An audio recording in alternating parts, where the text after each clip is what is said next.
Welcome to this explainer.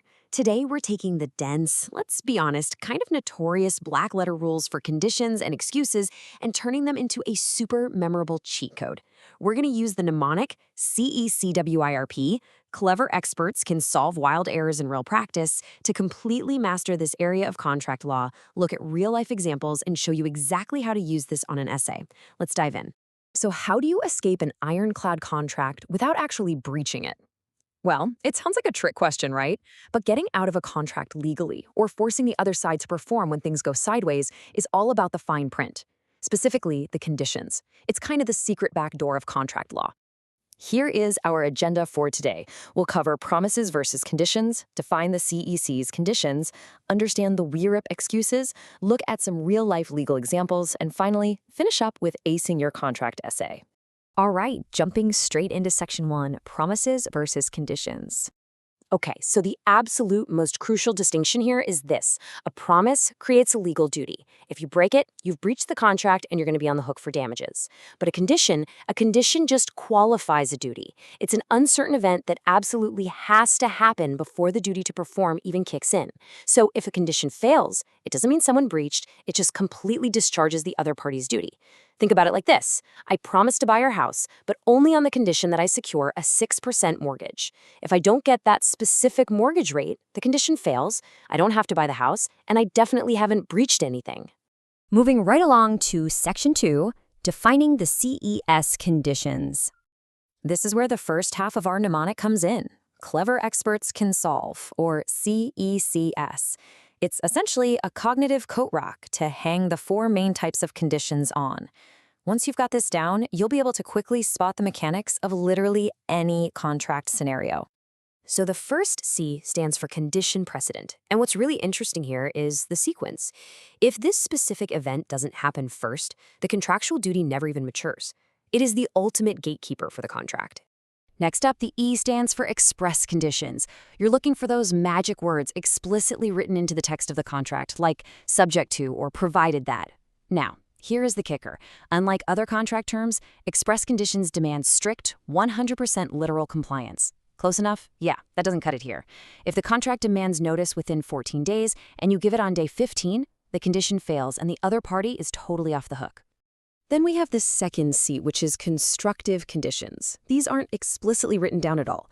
Instead, the court basically steps in and imposes them to make sure things are fair and to figure out who has to perform first.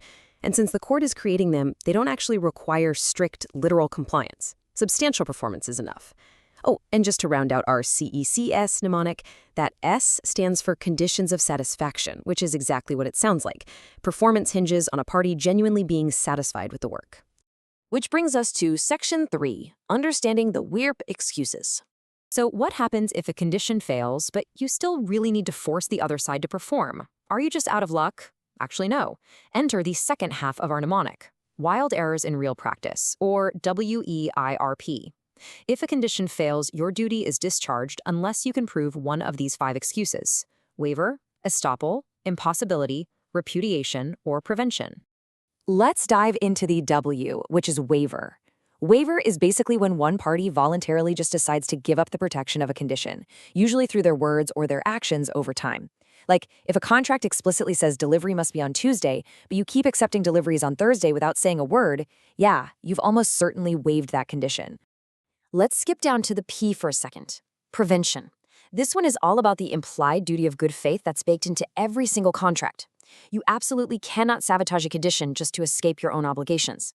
Going back to our house example, if I promise to buy your house if I get a loan, but then I purposefully just refuse to fill out the bank application, I've wrongfully prevented the condition, the law will excuse that condition entirely, and I will literally be forced to buy the house anyway. No cheating the system. Now, take a look at this quote from the Restatement of Contracts. It proves that underneath all the rigid black-letter rules, courts ultimately care about fairness. They absolutely hate seeing someone suffer an extreme forfeiture, basically losing everything over some tiny technicality or a minor condition.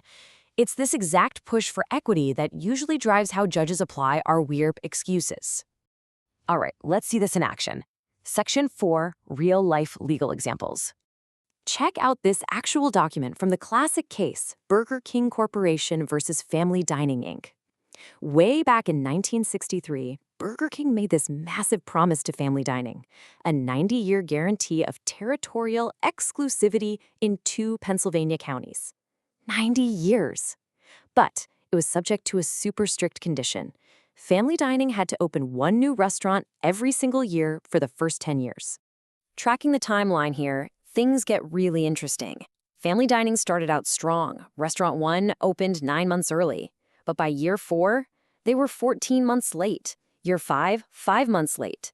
And during all this time, Burger King basically slept on their rights, acting like everything was fine. Then suddenly, in year 9, Burger King Corporate flips a switch, tries to terminate the entire 90-year exclusivity deal, and claims family dining strictly failed the express condition. So Burger King tried to use the strict failure of an express condition to blow up the deal. But family dining brilliantly argued our WEIRP excuses, specifically waiver and prevention of forfeiture. And the court agreed. They ruled that because Burger King had repeatedly forgiven all those early delays, they'd inadvertently waived their right to demand strict compliance.